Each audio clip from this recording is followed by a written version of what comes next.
یہاں پر مولا علی کی ولایت کا اعلان ہے یہ کہ یہ ولی ہیں، اللہ ولی ہے، رسول اللہ ولی ہے اور مولا ولی ہے، اور اس کی نشانی کیا ہے؟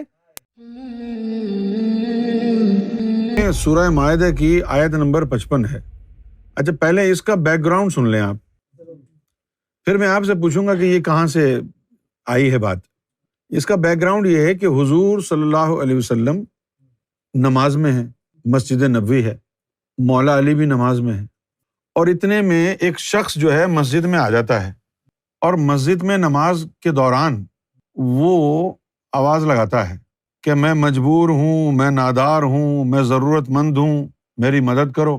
اب سب نماز پڑھ رہے ہیں، اب وہ آواز لگاتا رہا، لوگ تو نماز میں تھے، 4-5 اس نے آوازیں لگائیں تو دیکھا کہ کسی نے جواب نہیں دیا، تو وہ جانے لگا، اور جانے سے پہلے وہ یہ کہنے لگا کہ اے اللہ، دیکھ میں تیرے رسول کی مسجد میں آیا اور یہ سب یہاں موجود ہیں اور میری مدد کرنے والا کوئی نہیں، تیرے رسول کی مسجد میں آیا ہوں میں، اور یہاں میرا کوئی مدد کرنے والا نہیں، میری کوئی بات سننے والا نہیں ہے۔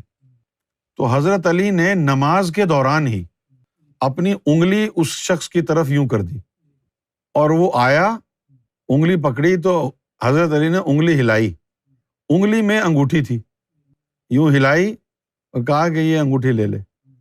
اس نے انگوٹھی لی اور چلا گیا۔ نماز وغیرہ ختم ہو گئی۔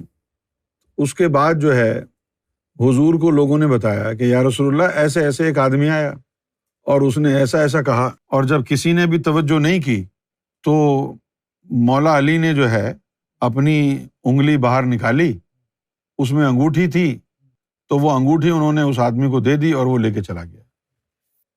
تو حضور یہ جان کر کے بڑے خوش ہوئے، اور تھوڑی ہی دیر میں یہ آیت نازل ہو گئی جو مولا علی کی شان میں اتری ہے، سورہ مائدہ کی آیت نمبر 55۔ یہ آیت مولا علی کی شان میں اللہ تعالیٰ نے اتاری، انما ولیکم اللہ ورسولہ، کہ اللہ اور رسول تمہارے دوست ہیں، اور والذین آمنوا، اب یہ لوگوں کے لیے ہے، وہ جو آیت ہے نا مانگنے کے لیے، یہ اس کے لیے کہا جا رہا ہے کہ اللہ اور رسول وہ ہیں تمہارے دوست، اور والذین آمنوا، اور وہ لوگ بھی تمہارے دوست ہیں جن کے دلوں میں ایمان اتر گیا ہے۔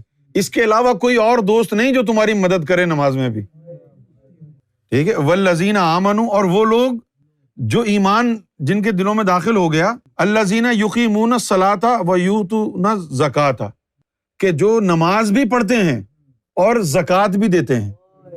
اچھا اب اگر یہ پہلو نہ سمجھیں کہ نماز کی حالت میں زکوٰۃ اتاری ہے جو انگوٹھی دی ہے، تو پھر آپ الگ الگ سے سمجھیں گے کہ نماز پڑھنے کا عمل بتایا گیا ہے اور زکوٰۃ کا عمل بتایا گیا ہے، جبکہ یہ ہے ویسی چیز ڈونٹ ڈرنک اینڈ ڈرائیو، یعنی دونوں کام ایک ساتھ نہیں کر سکتے، ہے نا۔ ڈونٹ ڈرنک اینڈ ڈرائیو والا چیپٹر سمجھ میں آتا ہے نا، کہ پی کر چلاؤ مت۔ تو یہاں پر لکھا ہے کہ والذین آمنوا الذین یقیمون الصلاۃ ویؤتون الزکاۃ، کب زکوٰۃ دی؟ وہم راکعون، جب وہ رکوع میں تھے۔ زکوٰۃ اس وقت اتار رہے ہیں، تو رکوع کے اندر کون زکوٰۃ اتارتا ہے؟ یہ رکوع کے اندر زکوٰۃ تو صرف مولا علی نے اتاری تھی بھائی، نماز رکوع کی حالت میں اور کون زکوٰۃ اتارتا ہے؟ اتاری کس نے زکوٰۃ؟ کسی مولانا کو لے آؤ کہ اس نے بھائی نماز کے دوران زکوٰۃ اتاری ہو۔ یہ تو اس وقت اس واقعے کی طرف اشارہ ہے کہ وہ ہیں تمہارے۔ یہاں پر مولا علی کی ولایت کا اعلان ہے یہ کہ یہ ولی ہیں، اللہ ولی ہے، رسول اللہ ولی ہے اور مولا ولی ہے، اور اس کی نشانی کیا ہے کہ وہ نماز بھی پڑھتا ہے تو بھی زکوٰۃ دیتا ہے، جب وہ رکوع کی حالت میں ہوتا ہے تو بھی زکوٰۃ دے رہا ہے۔